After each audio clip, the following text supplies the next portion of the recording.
Salut, désolé de te déranger.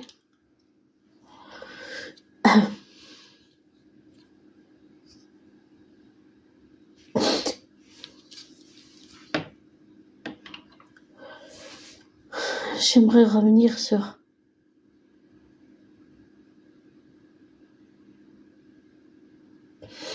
un épisode que j'ai revu avec recul.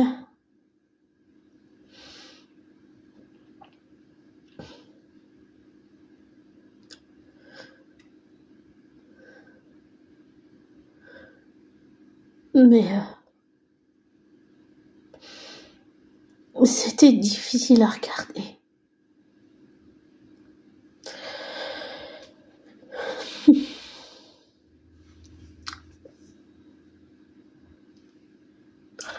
Et j'allais dire, même si c'est qu'une série, ça fait Loki. Pour avoir revu cet épisode avec recul,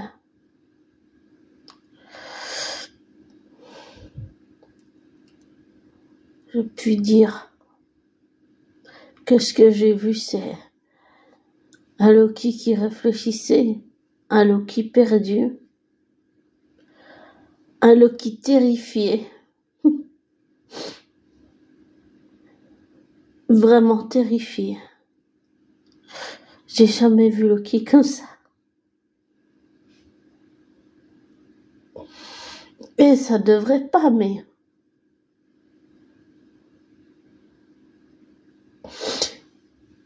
ça me fait toujours ça. C'est quelque chose.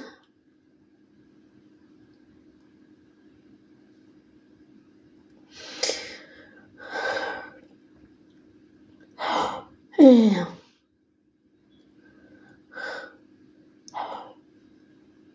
j'ai senti chez Loki, j'ai senti la peur, la panique.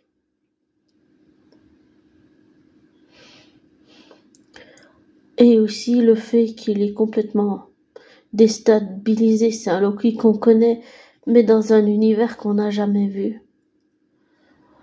Tout à fait comme le dit Tom Hiddleston. Il a raison. C'est un Loki dans un univers complètement différent.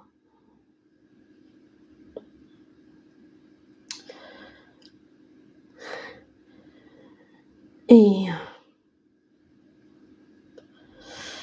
comme toujours, j'ai adoré le combat entre Sylvie et Loki, mais je me suis mis plus à observer les expressions scéniques de Loki. Et ce que j'ai vu, c'est qu'il y avait de la réflexion. Et à chaque fois que Kang lui disait quelque chose, il réfléchissait à ce que ça pouvait être pour en déduire quelque chose. Et une fois qu'il a, si je puis dire, perdu le contrôle de la situation, parce que Sylvie lui a jamais fait confiance en fait,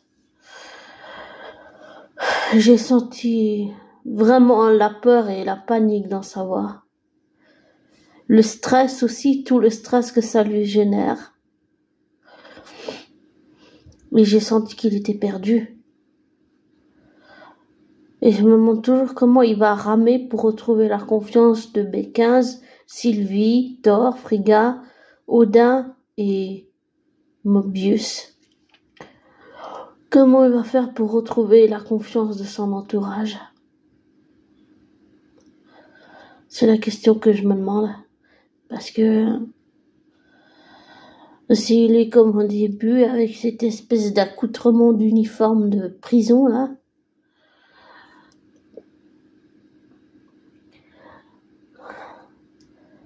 ça,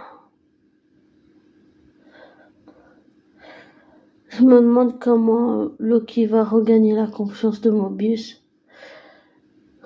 Et j'espère aussi qu'on verra le trône et le jet ski. À ce qui paraît, il y en a beaucoup qui attendaient ça. Bon, on l'a pas eu dans la saison 1, mais j'espère qu'on aura le trône dans la saison 2 et le jet ski avec Mobius et Loki, pourquoi pas les voir faire du jet ski tous les deux, ce serait bien. Mais ce que j'ai revu là avec le recul, c'est vraiment un Loki paniqué. Paniqué, pas vraiment paniqué. Et à la merci de Kang. Et perdu, c'est comme si Mobius était sans repère. Mais comme Mobius le reconnaît plus, ça le déstabilise encore plus que ce qu'il est déjà déstabilisé. Et vu que Sylvie l'a trahi, j'avais une intuition, mais personne m'a cru quand je lui ai dit. Je sentais un truc avec Sylvie, et mon intuition s'est confirmée parce qu'elle l'a trahi.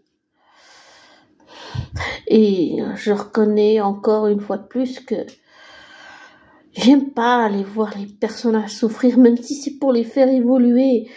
Et si s'il faut vraiment être honnête, alors pour moi, Sylvie, oui, quand même Sylvie, mais comment dire,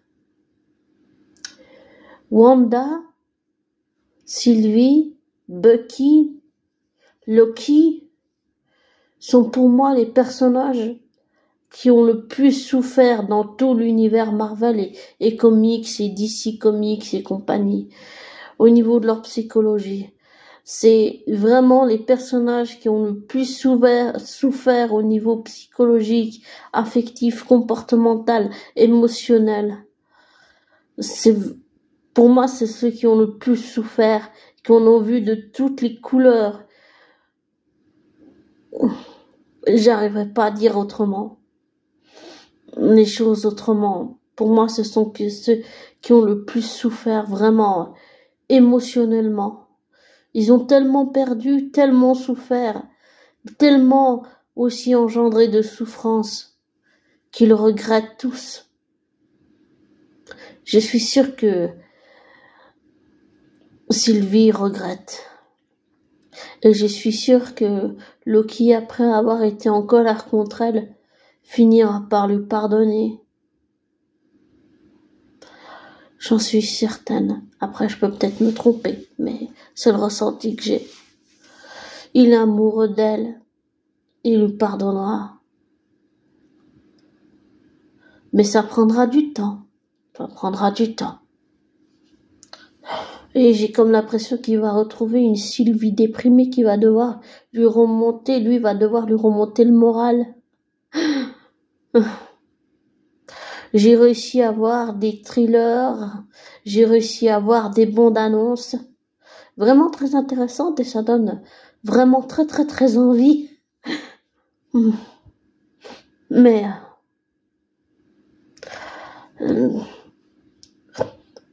ça m'a fait mal de voir Loki souffrir. Et même si je me dis qu'il a quand même eu une leçon, maintenant il sait ce que Thor a ressenti à chaque fois que lui il a trahi et que ça lui sert de leçon. Je sais que Loki souffre, je sais qu'il a mal. Et j'aime pas le voir souffrir. Je supporte pas ça. On me dirait, mais t'as pas qu'à regarder cette série, mais je peux pas la regarder parce que c'est Loki, parce que c'est le Loki qu'on connaît dans un univers qu'on ne connaît pas. C'est comme si on n'avait jamais vu Loki. Là, on voit Loki passer par pas une palette seulement d'émotions, mais par tous les états d'âme. Et ça, c'était du jamais vu. Et je pense qu'il y a encore sur le terrain émotionnel plein de choses à explorer. Vraiment beaucoup. Le pardon, la compassion, la colère, la tristesse, la joie, la rage, la colère, le mépris.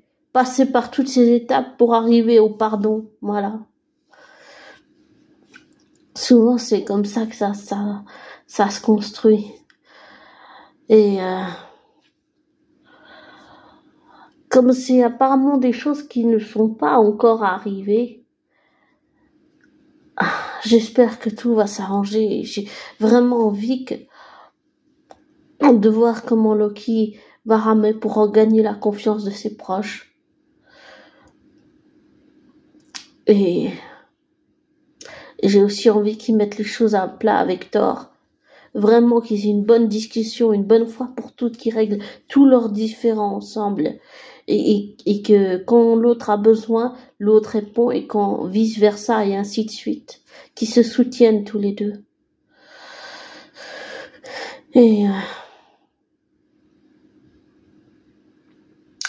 je dirais que Loki, c'est pas seulement mon personnage préféré, et Wanda, et James, Bucky Barnes, et Sylvie, finalement je l'aime bien, oui aussi, mais j'arrive pas à avaler difficilement le fait qu'elle ait trahi Loki, ça c'est peut-être encore un peu délicat.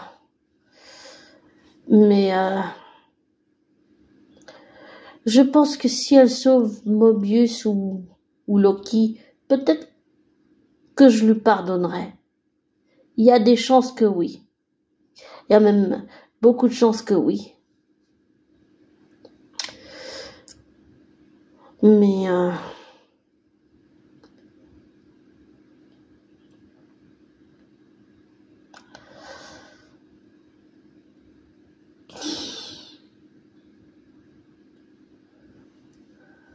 ça reste toujours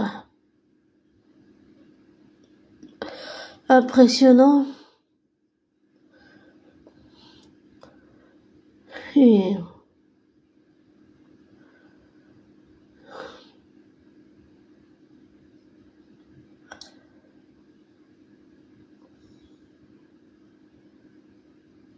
le voyage émotionnel de Loki ne fait que commencer. Et j'ai envie que ça continue, que ça continue, ça continue. Et j'ai pas envie que ça lui enlève une part de lui à Loki. J'ai envie qu'il utilise toutes ses ruses et toutes ses malices et toutes ses manipulations et tous ses mensonges. J'ai envie qu'il les utilise à bon escient et qu'il les utilise pour sauver des vies, et je m'aperçois avec le recul que Loki, il a fait beaucoup de sacrifices, vraiment, vraiment beaucoup. Et à chaque fois que Thor avait besoin de lui, il était là, même s'il trahissait, il a toujours été là. Et normalement, c'est le grand frère qui est censé protéger le petit frère, mais à chaque fois, c'est Loki qui a pris. À chaque fois, c'est Loki qui s'est sacrifié pour son grand frère Thor. C'est toujours Loki qui a pris par-dessus Thor. Et il a pris beaucoup sur lui, vraiment beaucoup. Et je m'aperçois que Loki, il a sacrifié beaucoup de choses pour Thor. Et j'espère que Thor lui-même s'en apercevra, que Loki a sacrifié beaucoup de choses pour être avec lui. Et qu'il l'a pas seulement fait pour Thor, mais qu'il l'a fait aussi, j'allais dire, pour lui-même en tant que Loki. Mais j'ai envie que Thor s'aperçoive de tout ce que Loki a fait pour lui. Et j'ai envie qu'il s'aperçoive et qu'il comprenne que ça a coûté très cher à Loki, qu'il en a payé le prix fort, vraiment très fort. Et que maintenant qu'il a été trahi, il comprend ce que son frère a ressenti. Et qu'il ne veut plus jamais ressentir ça et qu'il veut pouvoir faire confiance à son frère et que Thor lui fasse confiance. Et la même chose pour Frigga, Odin et B15, Mobius, Raveneur, je sais pas. Et Sylvie, évidemment. En tout cas, ce que j'ai vu, c'est qu'il a essayé de raisonner Sylvie. Et c'est pour ça que je dis que Loki me fait beaucoup penser à Thor. Parce que comme Thor, il a essayé, à chaque fois que Loki faisait une connerie, Thor essayait de raisonner. Et ça marchait pas. Presque, mais pas tout à fait. Mais il a toujours essayé.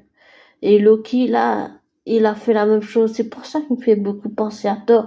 Il a essayé de raisonner Sylvie, mais je pense que Sylvie n'écoutait que la vengeance. Ce que j'ai remarqué, c'est qu'elle n'écoutait que la vengeance. Donc, même s'il a essayé de la raisonner, Elle ne l'écoutait pas. Elle écoutait sa vengeance au lieu d'écouter son cœur. Et elle écoutait sa vengeance plutôt que d'écouter la pureté des mots de Loki. Et quand je dis la pureté, ça veut dire qu'il parlait avec son cœur, non pas avec sa tête et sa vengeance. Il parlait avec son cœur. Et je l'ai ressenti. Vraiment, je l'ai ressenti. Et je pense que ça, pour le moment, elle l'a entendu, mais pas vraiment. Et peut-être que ça va faire le chemin, la route dans sa tête, et qu'elle finira par lui faire confiance.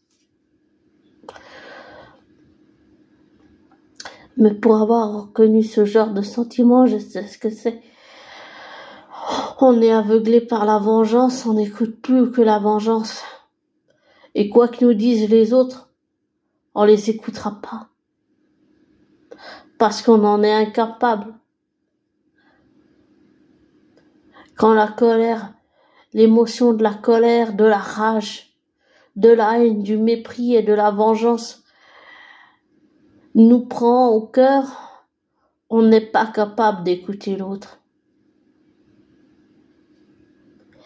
Et c'est comme si une fois qu'on était redescendu sur terre et qu'on avait fait notre acte,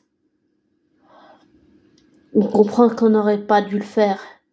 Et ce que j'ai vu dans le regard de Sylvie, c'est que même si elle l'a fait, ça lui a pas apporté de satisfaction.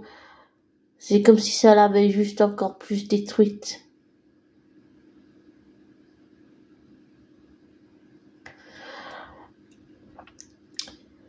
Et je me demande comment, après toutes ces émotions, Loki va faire pour pardonner à Sylvie, parce que là, c'est quand même énorme ce qu'elle lui a fait.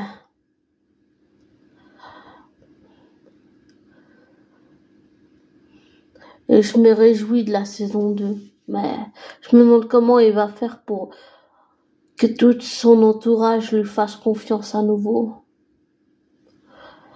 J'ai très envie de voir ça.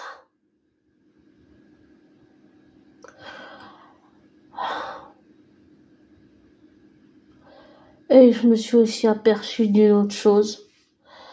Un autre ressenti que j'ai eu, mais là, ça concerne peut-être, je sais pas si ça concerne Tom ou Loki, mais je veux dire dans la vraie vie. En fait, je me suis aperçue que souvent les personnages qu'on incarne à l'écran, en mettant une distance entre le fictif et le vrai, en fait, c'est parce que nous-mêmes, dans la vraie vie, on a souffert autant que le personnage. Et on a même plus souffert que le personnage fictif avant d'arriver là où on est arrivé. Et j'ai compris que, intuitivement, j'en ai déduit que Tom Hiddleston, dans la vraie vie, avant d'arriver là où il est maintenant avec la série Loki et tout, les films et tout, en fait, j'en ai déduit intuitivement qu'en fait, dans la vraie vie, Thomas, c'est quelqu'un qui a vraiment énormément souffert, vraiment énormément souffert. Et souvent, quand on incarne des personnages qui souffrent même, c'est que nous-mêmes, dans la vraie vie, on a énormément souffert. Et ça, je sais pas pourquoi je l'ai pas compris la première fois que j'ai regardé la saison 1, mais j'ai fini par le comprendre, oui. Et j'ai compris que, ouais, il a souffert. J'imagine même pas comment, mais en même temps, oui. Et je me dis que c'est horrible. Je sais pas ce que Thomas William Hiddleston a vécu comme souffrance, mais j'imagine qu'elles ont dû être assez énormes et conséquentes et que la plaie est toujours ouverte et que ça, en fait,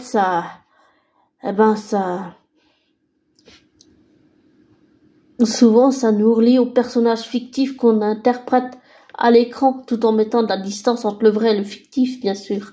Mais c'est souvent relié à notre propre passé. Et vraiment, le sentiment, je le répète, mais c'est que Thomas William Edelstone lui-même, il en a énormément souffert. Il a vécu des souffrances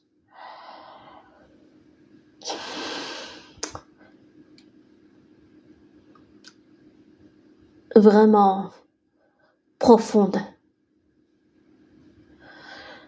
Et je me demande et je pense que c'est ce qui le relie au personnage. Après, tout ce que je viens de dire, ce sont que des ressentis intuitifs. Et des ressentis intuitifs, comme une intuition, j'ai déjà dit, c'est pas la vérité, c'est juste une intuition, des ressentis intuitifs qui viennent, voilà. Et comme je dis toujours, ne te laisse pas influencer par moi, ne prends pas pour argent comptant ce que je te dis, fais tes recherches, tes vérifications, tire-en tes conclusions. Après, par toi-même. Et prends soin de toi, abonné. Et le meilleur dans ta vie.